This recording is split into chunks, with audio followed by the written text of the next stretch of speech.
Hi, and welcome to today's video where we're going to be talking about the order of operations. Basically, the order of operations is simply a formula that tells us what order we should perform operations like addition or subtraction, multiplication or division in any problem. So first, let's review the order of operations. Number 1, you should always perform operations that are in parentheses. In other words, if there's any addition or subtraction, any exponents, any multiplying or dividing, you should do those first if they are in parentheses. Second, simplify any exponents that are in the problem. Third, multiply and divide in order from left to right. Remember, multiplication does not come before division. It simply goes in order in the problem. And step number 4, add and subtract in order from left to right.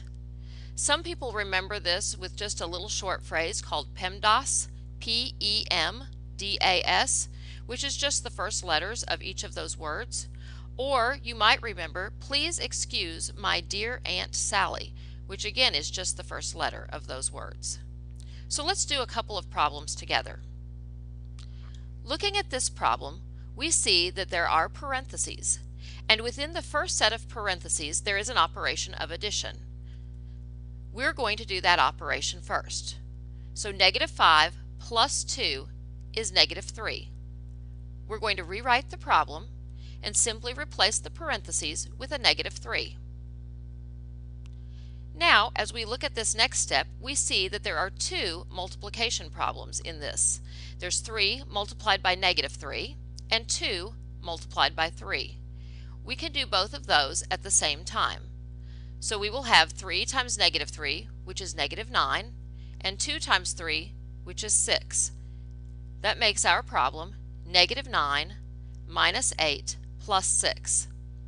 At this point, we're going to add and subtract from left to right. So negative 9 minus 8 is negative 17. And we're now left with negative 17 plus 6, which is negative 11. And that's the final answer to that problem. Let's look at a second example together. In this example, you'll notice that there are parentheses, but within the parentheses there are no operations. So this parentheses is simply there to keep things separated. It separates the negative 5 from the plus sign, and it tells us that when we use the exponent of 2, that we want to square both the negative and the 5. So since there are no operations within parentheses, we move to the next step, which is exponents. We're going to do 3 to the third power and negative 5 to the second power. So 3 to the third means 3 multiplied by 3 multiplied by 3. So 3 times 3 is 9, and 9 times 3 is 27. Negative 5 squared means negative 5 times negative 5, and that's 25. So we now have positive 27 plus positive 25. We add those together, and we have 52. We're going to look at one more example together. This example is just a little more complicated because we have a fraction. In a fraction problem or a division problem, this bar acts as a grouping symbol. In other words, we want to do everything that's on the top or in the numerator first and everything in the denominator second, or in other words, treat these as two separate problems. So I'm going to treat the numerator as one problem and the denominator as a different problem. Looking at the numerator, we see there is a parentheses. Within the parentheses, you should still follow order of operations. So multiplying comes before addition. That means we are going to do 7 times 2 first. We have 12 minus, and then in parentheses, 8 plus 14. Now we still haven't finished the parentheses. So we're going to go ahead and simplify 8 plus 14. So 8 plus 14 is 22, leaving us with 12 minus 22. And 12 minus 22 is negative 10. So our numerator is negative 10. In our denominator, we're simply going to add and subtract from left to right. So we're going to start with 6 minus 3, which is 3, and 3 plus 1 is 4. so our denominator is 4. Now looking at our problem, since our numerator is negative 10 and our denominator is 4, we should have negative 10 over 4 multiplied by 2. At this point, we're ready to multiply fractions. One way to do this is simply put 2 over 1 and multiply straight across.